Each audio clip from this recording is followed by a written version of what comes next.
ഇന്ന് ഞങ്ങള് മാഡ്രിഡിൽ വന്നിട്ട് 3-ാമത്തെ ദിവസമാണ്. അപ്പോൾ ഇവിടുത്തെ സിറ്റി തന്നെ ഞങ്ങൾക്ക് ഈ 3 ദിവസം കൊണ്ട് അത്രയധികം എക്സ്പ്ലോർ ചെയ്യാൻ പറ്റിയിട്ടില്ല. കാര്യം അത്രയും സ്ഥലങ്ങളും കാര്യങ്ങളും കാണാനുണ്ട് ഇവിടെ.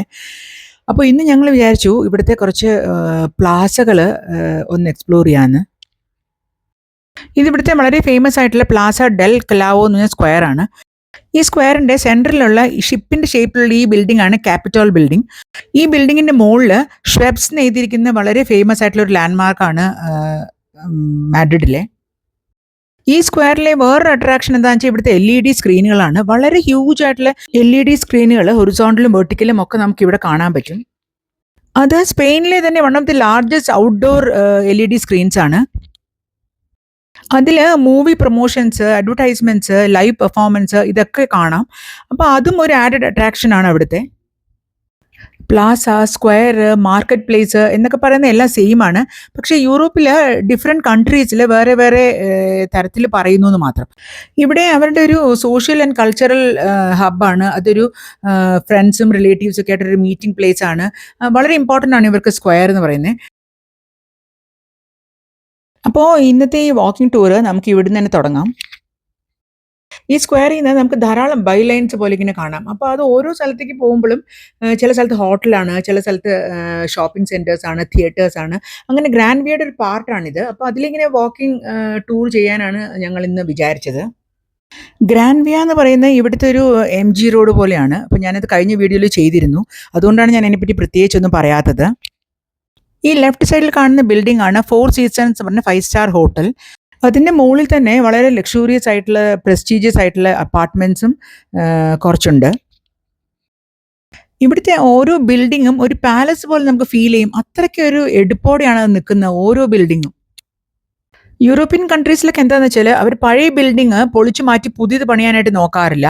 അകത്ത് പുതിയ പുതിയ സൗകര്യങ്ങളും എല്ലാ മോഡേൺ ഫെസിലിറ്റീസും ആക്കുന്നു അല്ലാതെ വെളിയിലുള്ള സ്ട്രക്ചറൊക്കെ ഒരു 10-200 കൊല്ലം പഴക്കമുള്ളതൊക്കെ ആയിരിക്കും.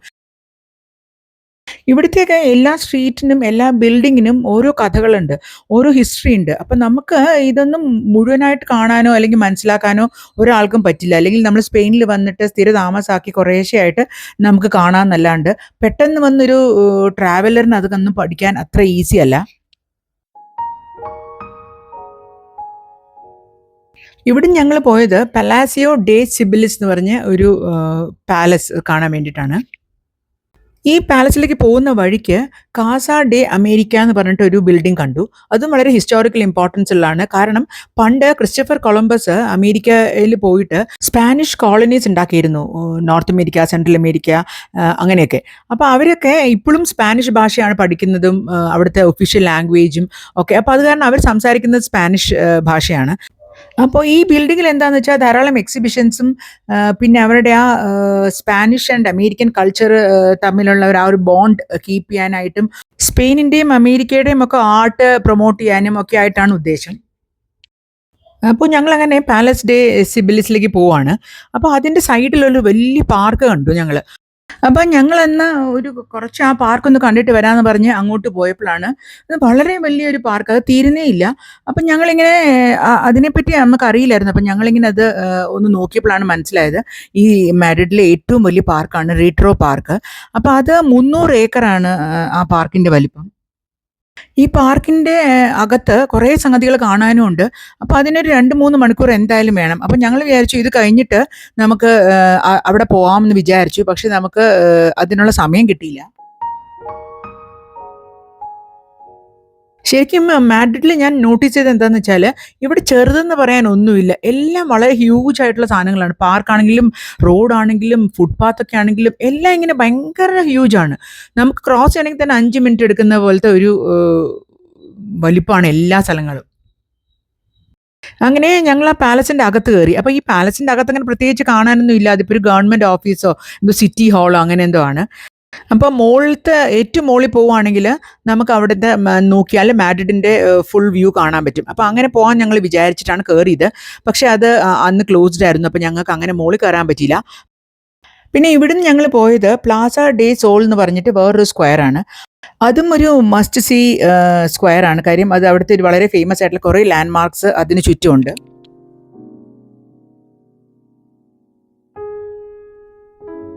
ഇതാണ് മാഡ്രിഡിന്റെ വളരെ ഫേമസ് ആയിട്ടുള്ള ലാൻഡ്മാർക്ക് എൽ ഓസോ എൽ മെഡ്രോണോ. ആളൊരു കുഞ്ഞൻ സാധനമാണെങ്കിലും മാഡ്രിഡിന്റെ ഒഫീഷ്യൽ കോർട്ട് ഓഫ് ആംസിൽ സ്ഥാനം പിടിച്ചിട്ടുണ്ട്. എന്ന് പറഞ്ഞാൽ ഇത് മാഡ്രിഡിന്റെ ഒരു ഒഫീഷ്യൽ സിമ്പിൾ ആണ്, അല്ലെങ്കിൽ എംബ്ലമാണ്. അപ്പോൾ എല്ലാ സ്ഥലത്തും ഈ എംബ്ലമാണ് ഇവർ യൂസ് ചെയ്യുക, ഗവൺമെന്റ് ഓഫീസിലും ഒക്കെ. ഈ പ്ലാസയുടെ വലിപ്പം അറിയണമെങ്കിൽ ഞാനൊരു 360 ഡിഗ്രീസ് വ്യൂ ഒന്ന് കാണിക്കാം. വളരെ വലുതാണ്. നമുക്ക് പറഞ്ഞാൽ മനസ്സിലാവില്ല, അത് കണ്ടാലേ അതിൻ്റെ ആ ഒരു വലിപ്പം നമുക്ക് മനസ്സിലാവുള്ളൂ. സിറ്റിയുടെ വേറെ ഭാഗങ്ങളിൽ നിന്നൊക്കെ വരാനായിട്ട് ഇവിടെ മെട്രോയുണ്ട്. ഈ ബാക്കിൽ കാണുന്ന ആർച്ചാണ് മെട്രോ സ്റ്റേഷനിലേക്ക് പോകാനുള്ള വഴി. ഈ സ്ക്വയറിന്റെ സെന്ററിൽ അന്നത്തെ സ്പെയിനിലെ രാജാവായിരുന്ന ചാൾസ് മൂന്നാമന്റെ ഒരു കുതിരപ്പുറത്തിരിക്കുന്ന സ്റ്റാച്യു ഉണ്ട്. പിന്നെ ഈ സ്ക്വയറിന്റെ ഈ റൈറ്റ് സൈഡിൽ കാണുന്ന ഒരു ടിയോ പെപ്പ് എന്ന് പറഞ്ഞിട്ട് ഒരു സൈൻ ബോർഡ് ഉണ്ട്. അതും മാഡ്രിഡിന്റെ വളരെ ഫേമസ് ആയിട്ടുള്ള ഒരു ലാൻഡ്മാർക്കാണ്. അത് 1936 ഒരു സ്പാനിഷ് വൈനിന്റെ ഒരു അഡ്വർടൈസ്മെന്റ് പോലെയാണ് അത് ഫസ്റ്റ് ഇൻസ്റ്റാൾ ചെയ്തത്. പിന്നെ അതിന് ശേഷമാണ് ഇത് മാഡ്രിഡിന്റെ വലിയ ഒരു സിമ്പിളായി മാറിയത്. ഇത് മാഡ്രിഡിലെ പണ്ടത്തെ പോസ്റ്റ് ഓഫീസാണ്. ഇതിന്റെ നേരെ മുമ്പിലാണ് ഇവിടുത്തെ വളരെ ഇമ്പോർട്ടൻ്റ് ആയിട്ടുള്ള ലാൻഡ്മാർക്കായ കിലോമീറ്റർ 0. കാരണം സ്പെയിനിന്റെ 6 മെയിൻ നാഷണൽ ഹൈവേസ് ഇവിടെ നിന്നാണ് മെഷർ ചെയ്യുന്നത്. ഇവിടെ നിന്നാണ് ഇതിന്റെ സ്റ്റാർട്ടിംഗ് പോയിന്റ്. അപ്പോൾ ഇതാണ് സെന്റർ ഓഫ് സ്പെയിൻ. ഇവിടെ ഈ റൗണ്ടിന്റെ ചുറ്റും ഇങ്ങനെ ഓരോ സ്ഥലങ്ങളുടെ പേരാന്ന് തോന്നുന്നു എഴുതി വെച്ചിട്ടുണ്ട്. അപ്പം ഈ 0 പോയിന്റിൽ നിന്നാണ് ഓരോ സ്ഥലത്തേക്കുമുള്ള ഡിസ്റ്റൻസ് മാഡ്രിഡിൽ നിന്ന് എത്രയാണെന്ന് ഇവർ കാൽക്കുലേറ്റ് ചെയ്യുക. പിന്നെ ഞങ്ങൾ പോയത് മാഡ്രിഡിന്റെ ഏറ്റവും എന്താ പറയുക മെജസ്റ്റിക് ആയിട്ടുള്ള ഒരു മാസ്റ്റർ പീസ് എന്ന് പറയാവുന്ന ഒരു മാഡ്രിഡിന്റെ സിമ്പിൾ എന്ന് പറയാവുന്ന ആ ഒരു മെട്രോപോളിസ് ബിൽഡിംഗ് കാണാനാണ്. ഇത് ഒരു ജ്വൽ ഓഫ് ഗ്രാൻഡ് വിയ എന്ന് തന്നെ പറയാം. കാര്യം ഗ്രാൻഡ് വിയ സ്റ്റാർട്ട് ചെയ്യുന്ന ഇവിടെ നിന്നാണ്. ഈ ബിൽഡിങ്ങിന്റെ ഏറ്റവും ഭംഗി എന്ന് പറയുന്ന അതിന്റെ മുകളിലുള്ള വീങ്ഡ് വിക്ടറിയുടെ ആ ഒരു സ്റ്റാച്യൂവും പിന്നെ ഗോൾഡൻ ഡോമും ആണ്. രാത്രി അത് വളരെയധികം ഇലുമിനേറ്റ് ചെയ്ത് നല്ല ഭംഗിയായിട്ടുണ്ടാവും.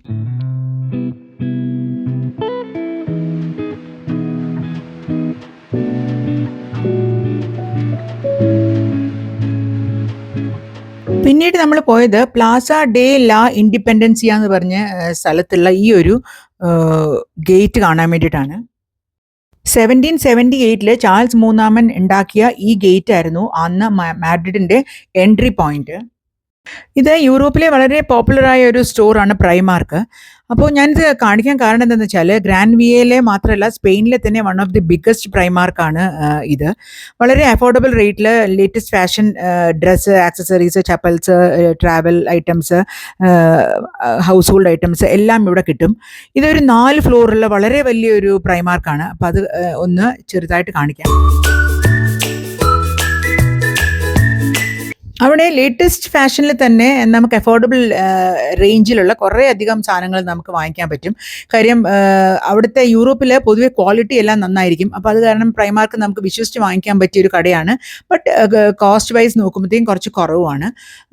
അങ്ങനെ അപ്പോൾ ഞങ്ങൾ പോയിട്ട് കുറച്ച് അവിടുന്ന് പർച്ചേസ് ചെയ്തു. എല്ലാ തരത്തിലും ജെൻസിൻ്റെയും ലേഡീസിൻ്റെയും കിഡ്സിൻ്റെയും എല്ലാം നൈറ്റ് വെയർ, അങ്ങനത്തെ ഫാഷനബിൾ ഡ്രസ്സസ്, അതുപോലെ ഷർട്ട്, പാൻറ് എല്ലാം കിട്ടും. പിന്നെ ഷൂസ്, ലഗേജസ്, ബാഗ്സ്, ചപ്പൽസ് എല്ലാം.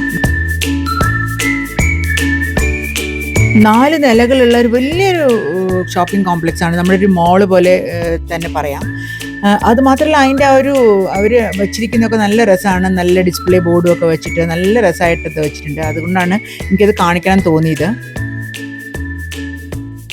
ഇതിൻ്റെയൊക്കെ അടുത്താണ് ആ റിട്രിയോ പാർക്കെങ്കിലും നമുക്കത് പോകാനായിട്ട് അന്ന് ഒട്ടും വയ്യായിരുന്നു. കാര്യം രാവിലെ തൊട്ട് നടന്നിട്ട് വയ്യാണ്ടായി. പിന്നെ പാർക്കിൽ 2 മണിക്കൂർ നടക്കുക എന്നൊക്കെ പറയുമ്പോൾ അതുകൊണ്ട് ഞങ്ങളത് വേണ്ടാന്ന് വെച്ചു.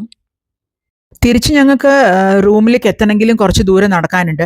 അപ്പോൾ എല്ലാം കൂടി ആകുമ്പോഴത്തേക്കും വളരെ ടയേർഡ് ആവുമെന്ന് വിചാരിച്ച് ഞങ്ങൾ അങ്ങനെ തിരിച്ചു പോയി.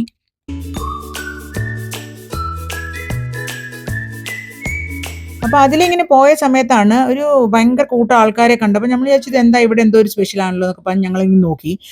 അപ്പോഴാണ് മനസ്സിലായത് ഇത് ഇവിടുത്തെ ഒപ്പേറ ഹൗസ് ആണ്. അപ്പോൾ ഒപ്പേറ ഹൗസ് എന്ന് പറഞ്ഞാൽ ഇവിടുത്തെ തിയേറ്റർ അല്ലെങ്കിൽ ബാലേസ്, കൺസേർട്ട്, ഓരോ ആർട്ട് ഫോംസിൻ്റെ ഇതൊക്കെ നടത്തുന്ന സ്ഥലമാണ്. ധാരാളം ആളുകൾ വരും. അത് മാത്രമല്ല ഈ ഷോ ഒന്നും ഇല്ലാത്ത സമയത്ത് നമുക്ക് അകത്ത് കയറി അവരുടെ ഇതൊക്കെ കാണാം. അപ്പോൾ ഞങ്ങൾ അങ്ങനെ അതിൻ്റെ ചുറ്റുമൊക്കെ ഒന്ന് നടന്നു. അങ്ങനെ ആ വഴി കൂടിയാണ് നമ്മൾ പോയത്. അപ്പോൾ ഇതും ഒരു പ്ലാസയിലാണ്. അപ്പോൾ ഇവിടെ ഇങ്ങനെ എവിടെ നോക്കിയാലും നമ്മൾ പ്ലാസകളെ കാണാൻ പറ്റുള്ളൂ. അപ്പോൾ ഞങ്ങളങ്ങനെ തിരിച്ച് പോവാണ്. മാഡ്രിഡിൽ ഇനിയും ധാരാളം കാണാനുണ്ട്. പക്ഷേ ഞങ്ങൾക്ക് നാളെ സ്പെയിനിൽ തന്നെ വേറൊരു സ്ഥലത്തേക്ക് പോകേണ്ടതുള്ളതുകൊണ്ട് നമുക്ക് നേരത്തെ എത്തി പാക്കിംഗ് ഒക്കെ ചെയ്യണം. രാവിലെ നേരത്തെ തന്നെ ട്രെയിനാണ്. അപ്പോൾ അത് കാരണം നേരത്തെ അവിടെ എത്തണമല്ലോ. അപ്പോൾ അങ്ങനെ ഞങ്ങൾ തിരിച്ചു പോയി. അപ്പോൾ ഇനി സ്പെയിനിലെ വേറെ ഓരോ സ്ഥലങ്ങളുമായിട്ട് വരും ദിവസങ്ങളിൽ വരാം. അതുവരെ എല്ലാവർക്കും ബൈ.